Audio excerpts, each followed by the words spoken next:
सभी सेवकों को मेरा नमस्कार।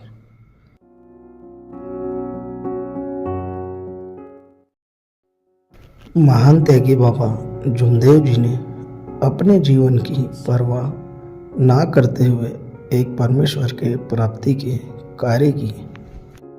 बाबा के इस कार्य से प्रसन्न होकर परमेश्वर ने महान त्यागी बाबा जुमदेव जी को दर्शन दिए। साथ ही परमेश्वर ने बाबा को बेईमान कहा। इस मार्ग में चार तत्व आपके और मेरे लिए कितने जरूरी है, यह तत्व सिद्धांत इस मार्ग में कब और कैसे शुरू हुए, जानेंगे इस वीडियो के माध्यम से। स्वागत है आपका R1 चैनल पर।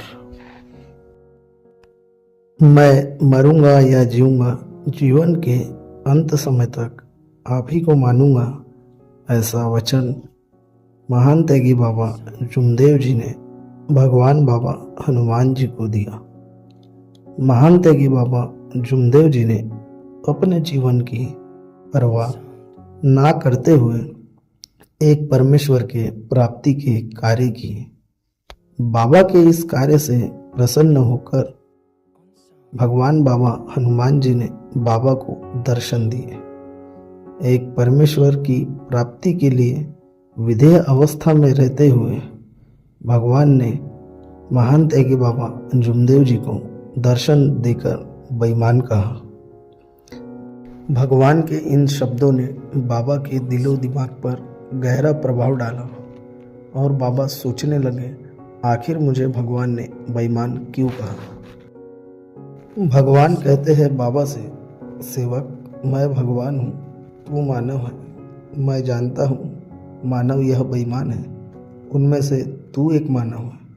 भले ही तूने मुझे प्राप्त किया, सेवक मैं भगवान हूँ, मैं मानव पर कदापि विश्वास नहीं करता।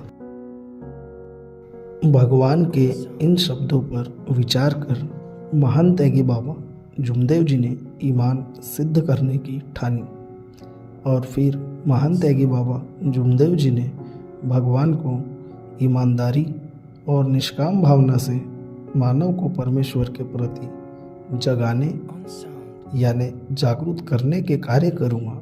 इस प्रकार परमात्मा एक और मरे या जिए भगवत नाम पर ऐसा वचन दिया। बाबा के ये वचन सुन भगवान प्रसन्न हुए। इस वचन से भगवान ने बाबा को दुखदारी दूर करते हुए उद्धार और इच्छा अनुसार भोजन ऐसे 2 वचन दिए और इसी प्रकार 4 तत्वों की शुरुआत हुई। महान त्यागी बाबा जुमदेव जी दुखों से पीड़ित होकर ऐसी शक्ति के खोज में थे जो मानव के सभी दुखों पर मात करती हो। बाबा ने ऐसी शक्ति की खोज आरंभ की जो मानव के सभी प्रकार के कष्ट दूर कर समाधान करे।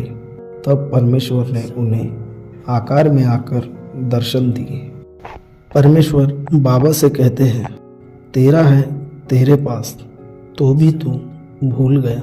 इस कथनानुसार उन्होंने बाबा से कहा, सेवक तू मुझे कहाँ देख रहा है?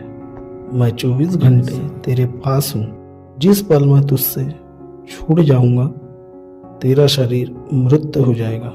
ऐसा सुनकर महान त्यागी बाबा जुमदेव जी ने ऐसा विचार किया कि ऐसी कौन सी चीज है जिस वजह से मैं जिंदा हूँ।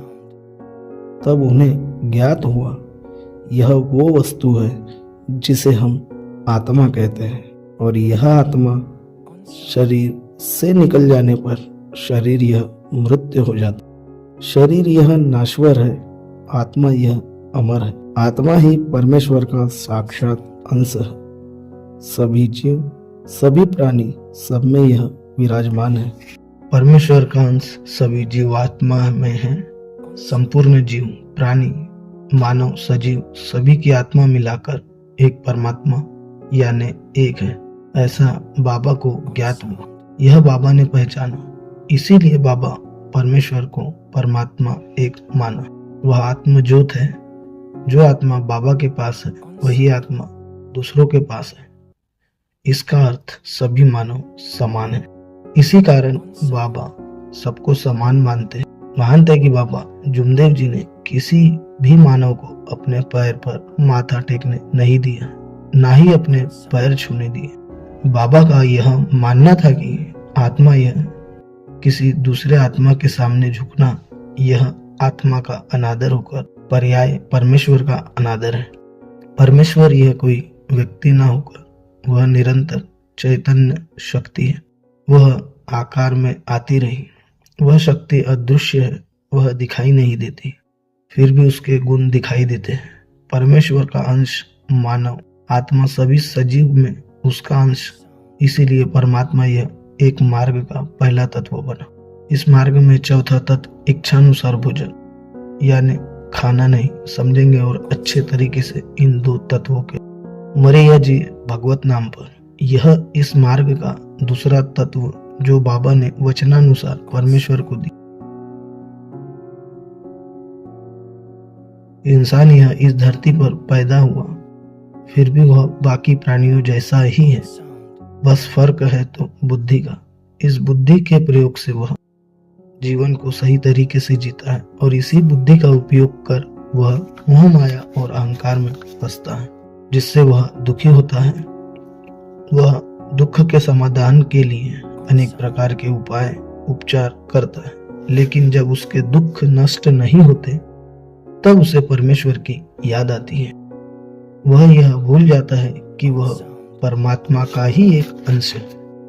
परमेश्वर ने उसे बुद्धि दी तथा इसी सभी गुणों के साथ उसके अंदर मोह माया और अहंकार का भी निर्माण किया। इंसान खुद को स्वयंभू समझता है, वह परमेश्वर को नहीं मानता और वह दुखी होता है। वह परमेश्वर की आराधना करता है। इसलिए महान त्यागी बाबा जुमदेव जी हमेशा बताते हैं कि मानव यह सर्वोपरि नहीं, वह स्वयंभू नहीं। मानव यह सिर्फ और सिर्फ कर्म करता है। परमेश्वर यह एक शक्ति है, वह निराकार है। मानव कर्म करे, फल की अपेक्षा ना करे। फल देने वाला भगवान है।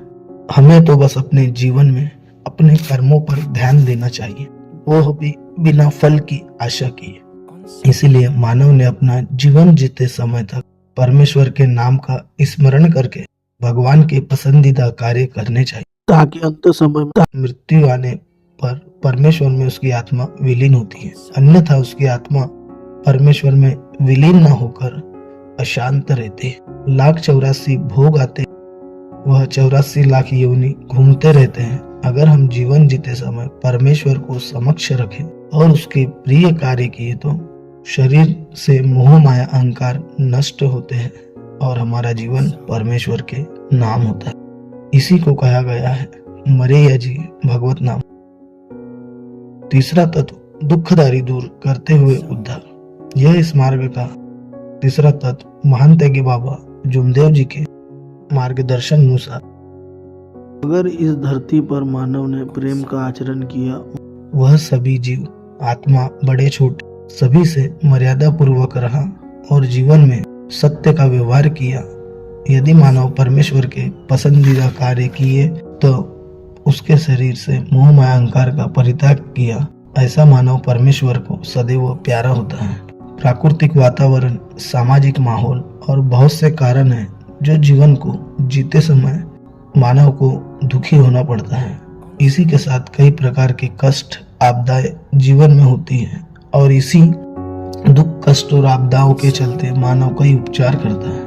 और अगर मानव अपने ऐसे समय में परमेश्वर को समक्ष रखकर उपचार किया तो उसकी किसी भी प्रकार के दुख जल्द ही नष्ट होते हैं और उसकी सभी आपदाएं सहज रूप से समाप्त होती। उसके इस कार्य में परमेश्वर उसका साथ देता है तथा जीवन के अंतिम समय में मानव को परमेश्वर के मुक्ति प्रदान करता है और उसे मोक्ष प्राप्त होता है। इसी कारण मानव को परमेश्वर के चरणों में स्थान मिलता है। इस प्रकार परमेश्वर मानव के दुख दूर कर अंत में उसके जीवन का उद्धार करता है और इसे ही तीसरा तत्व यानी दुखदारी दूर करते हुए उद्धार कहा गया है। सेवकों, दोस्तों, चौथा तत्व समझने से पहले मैं चाहता हूँ कि इस मानव धर्म के प्रचार और प्रसार में आप मेरा साथ दें और बाबा के कार्य किए उसे हमें आगे लेकर जाना है किसी भी माध्यम से और मानव जीवन सफल बनाना है। अगर ये वीडियो अच्छी लगी हो तो अपने सोशल मीडिया व्हाट्सएप ग्रुप पर शेयर करें, लाइक और सब्सक्राइब करें ताकि मुझे अगली वीडियो बनाने में प्रोत्साहन मिले। अच्छा, वापस आते हैं टॉपिक पर। चौथा तत्व जो इच्छानुसार भोजन। जब आप इस धरती पर जन्म लेकर आए हैं तो आपके परिवार, माता पिता सभी को आपको लेकर कई इच्छाएं उत्पन्न हुई। जब आप बड़े हुए तो उनकी इच्छाओं में बदलाव हुआ। जब आप और बड़े हुए तो आप में इच्छाएं जागी। यानी मानव जन्म लेने पर उसे पूरा जीवन जीने के लिए बहुत सी बातों की आवश्यकता, जरूरत या इच्छा होती है और उसका ध्यान हमेशा अपना जीवन सुखी और समाधानी कैसे बनेगा इस ओर रहता है। और तब उसने परमेश्वर के समय अपनी इच्छा, परमेश्वर को विनती की, अपनी चाहत की वस्तुएं की इच्छा की, वह वस्तु उससे सुगमता से प्राप्त होती है। मानव को कुछ खाने की इच्छा हुई, उसे वह मिलना चाहिए, इसका अर्थ यह नहीं है। मानव ने जिस प्रकार के कार्य किए उसी प्रकार उसने इच्छा की, तभी उसे वह वस्तु प्राप्त होती है, अन्यथा नहीं। जैसे एक कहावत है, हसीन माजा हरी तल देई बंगलावरी। हम कर्म करता मानव हैं, यानी हमें इच्छानुसार भोजन के लिए उसे तदनुसार भगवान प्रिय कार्य करना महत्वपूर्ण है। इसे ही इच्छानुसार भोजन यानी चौथा तत्व कहा गया और हमें यह 4 तत्वों से चलना बहुत बहुत जरूरी है। तभी सेवकों को नमस्कार।